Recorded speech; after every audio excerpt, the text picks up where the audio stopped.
ಗ್ರಾಮಾಂತರ ಜಿಲ್ಲೆಗೆ ಬೆಂಗಳೂರು ಉತ್ತರ ಜಿಲ್ಲೆ ಎಂದು ನಾಮಕರಣ ಮಾಡಿದ್ದೇವೆ, ತೀರ್ಮಾನ ಮಾಡಿದ್ದೇವೆ. ಏನ್ ಮುನಿಯಪ್ಪ?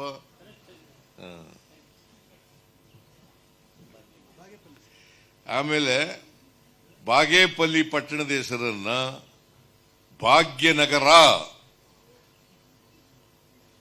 ಯಾಕಂದ್ರೆ ಪಲ್ಲಿ ಅನ್ನೋದು ಇದೆಯಲ್ಲ ತೆಲುಗು ಭಾಷೆ, ಅದು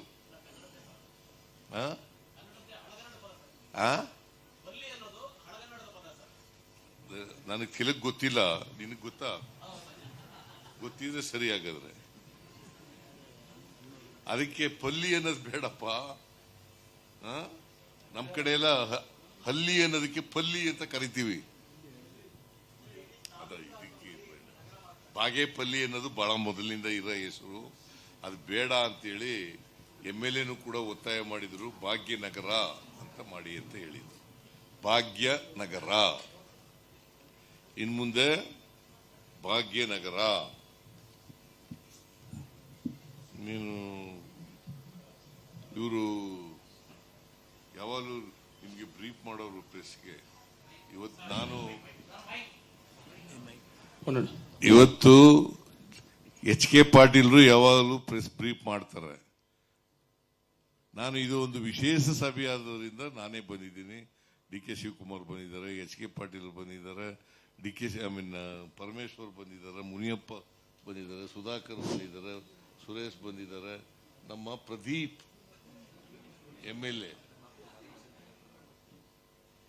ಅವರೆಲ್ಲ ಬಂದಿದ್ದಾರೆ. ಇನ್ನೂ ಒಟ್ಟು 48 ವಿಷಯಗಳನ್ನ ಚರ್ಚೆ ಮಾಡಿ ತೀರ್ಮಾನ ಮಾಡಿದ್ದೀವಿ.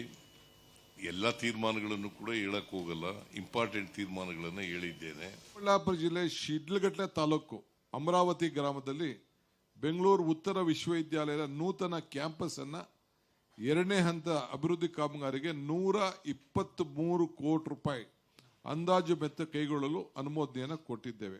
ಮತ್ತು KC ವ್ಯಾಲಿಯನ್ನು 3ನೇ ಹಂತದ ಶುದ್ಧೀಕರಣ ಮಾಡಬೇಕಂತೇಳಿ ಈ ಭಾಗದ ಜನರ ಬೇಡಿಕೆ ಇದೆ. ಅದನ್ನ ಏನಾದ್ರೂ ಮಾಡ್ತೀರಿ ಸರ್? HN ವ್ಯಾಲಿ ಮತ್ತು KC ವ್ಯಾಲಿ 3ನೇ ಹಂತದ ಶುದ್ಧೀಕರಣ ಮಾಡಬೇಕು. ಕೇಳಿ ಸ್ವಲ್ಪ ಬೆಂಗಳೂರು ನಗರದ ಬರ್ಕಳಿ ಪ್ಲೀಸ್, ನಾವೇನ್ ತೀರ್ಮಾನ ಮಾಡಿದ್ದೀವಿ ಅಂತ ಹೇಳ್ತಾ ಇದ್ದೀನಿ.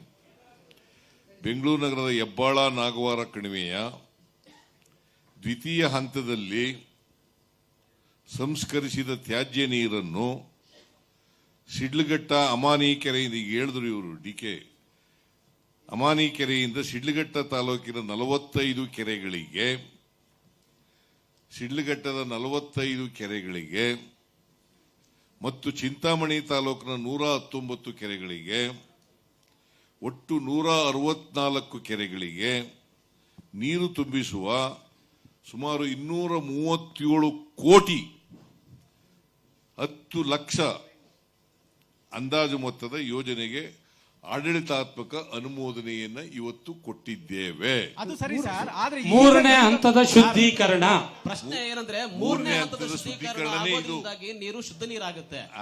ಈಗ 2 ಹಂತದ ಶುದ್ಧೀಕರಣದಿಂದ ನಮಗೆ ಅಶುದ್ಧ ನೀರೇ ಸಿಗ್ತಾ ಇದೆ, ಇನ್ನು ಖನಿಜಗಳಿದೆ, ವಿಷ ಇರುತ್ತೆ, ಅಪಾಯಕಾರಿ ನೀರು, ಅದು ನಮ್ಮ ಬಳಕೆಗೆ ಯೋಗ್ಯವಲ್ಲ.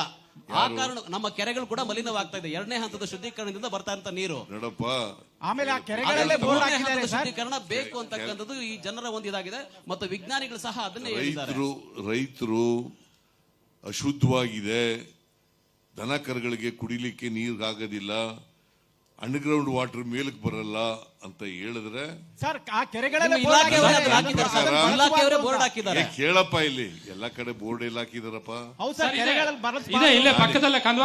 ಹೋಗಿದ್ದೀನಿ, ಕೇಳ್ರಿ, ಇಲ್ಲಿ ನಾನೇ ಹೋಗಿದ್ದೀನಿ ಉದ್ಘಾಟನೆ ಮಾಡ್ಲಿಕ್ಕೆ ಕಾರ್ಪೇಟೆ. ಅದು ಯಾವ್ದದು ಎಂತದು ನಾವು ಹೋಗಿದ್ವಲ್ಲ, ಯರಗೋಡು ಹೋಗಿದ್ದೀವಿ. ಮತ್ತೆ ಎಲ್ಲ ಕೆರೆಗಳನ್ನೆಲ್ಲ ತುಂಬಿಸಿದ್ದೀವಿ. ಈಗ ಕೃಷ್ಣ ಬೈರೇಗೌಡ ಇಸ್ ಫ್ರಮ್ ಕೋಲಾರ, ಇವರು ಚಿಂತಾಮಣಿ ತಾಲೂಕಿನವರು.